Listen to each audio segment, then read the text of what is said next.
your dollhouse. Just a simple how-to and how it all works together. The main things you need are light fixtures, and you'll see these are probably the most prevalent light fixtures. 12 volt, they have just the plug, and they'll have batteries. Some batteries are replaceable, some are not. You need a power strip like this that will have an on-off switch and a fuse. And you need a transformer, which come in different sizes, depending on how many lights you want to plug in. All you do to get a simple circuit going is take your transformer and screw your power strip into it like this. Add the plugs, tighten them up.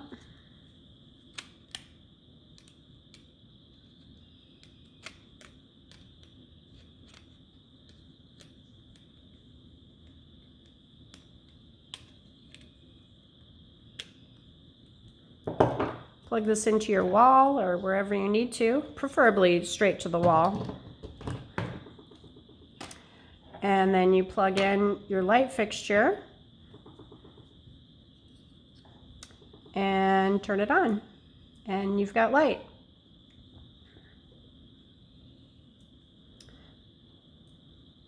Now, maybe this wire isn't long enough. What do you do? You have a big dollhouse, different levels. You can buy extension cords like this that you can plug straight into your power strip, and then plug your fixture into the extension cord.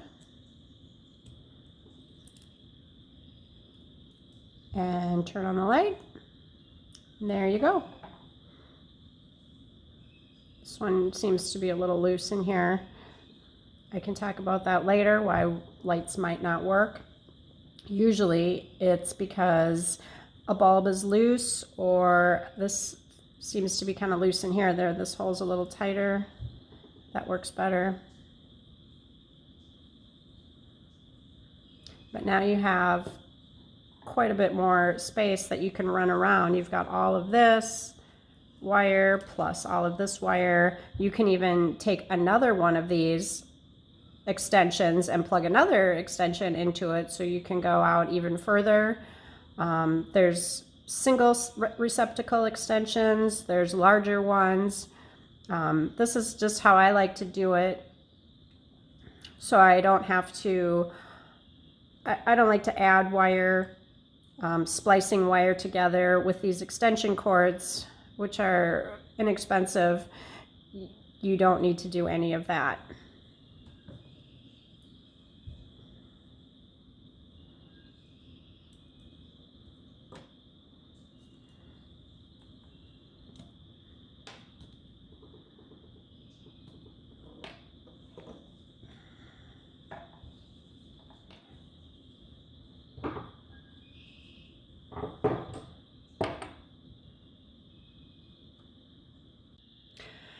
If you're wondering about this big plug on the end of your fixture, thinking, oh, do I have to drill a giant hole in my wall to get this through? Well, the cool thing is these plugs are easily removable by just pulling out the little prongs on the end,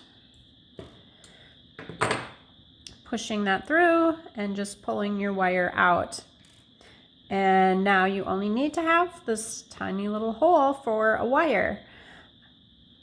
Now, putting the plug back on isn't quite as easy, just because there's a lot of little tiny holes that you have to re-thread everything back through. But you just go in reverse and stick these in here and put the prong back in. But it's fiddly and kind of a pain, so I won't bore you trying to get this done. But if you happen to break some of the wire off, like I've done on this one already, you can just use your fingernails to pull some of the wire casing off so you can expose some more wire. Makes it a little easier to work with. Once you get both plugs in, you can just pull these wires through and you're ready to plug it back in again and turn it on. Another thing I want to briefly touch on is battery operated lights like this. These have come a long ways.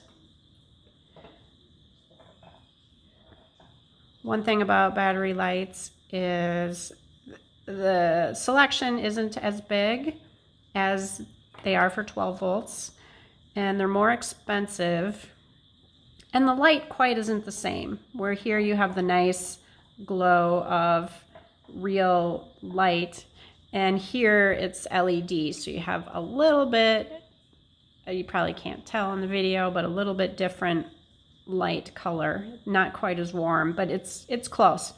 The new battery lights have, the new generation battery lights have a smaller battery case, and they have magnets for mounting. So I like to use a mixture of battery lights and 12-volt lights. These are good for hard to reach spaces. If you don't like drilling holes in your walls and ceilings, the battery lights are good for that. They just have a small case here where you use just a button cell battery like this, which you can buy online or at drugstores, pretty much anywhere.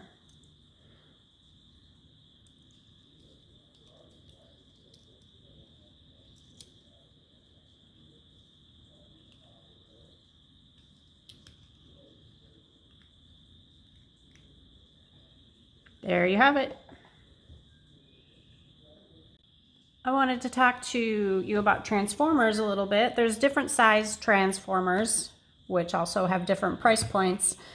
5 watts, 10 watts, 20 watts, 40 watts. So a 5-watt transformer would power up to 10 bulbs. A 10 watt would power up to 16 bulbs. 20 watt would power up to 32, and this 40 watt powers up to 64 bulbs. And when you're thinking bulbs, that's not fixtures. So this right here is 6 bulbs. So you just want to get an idea about how many bulbs you'll think you'll use and buy the transformer accordingly. I like to have a few small transformers on hand, especially for testing lights. You don't want to just plug your lights into your whole system in case there's a bad bulb in there or a bad wire. It could blow your whole system. It won't blow your wire, but it will blow it could ruin some of your other light fixtures. So you always want to test your light fixture out into a transformer that has nothing, a transformer and a power strip that has nothing else plugged into it at the time, to make sure your light fixture is good and working properly.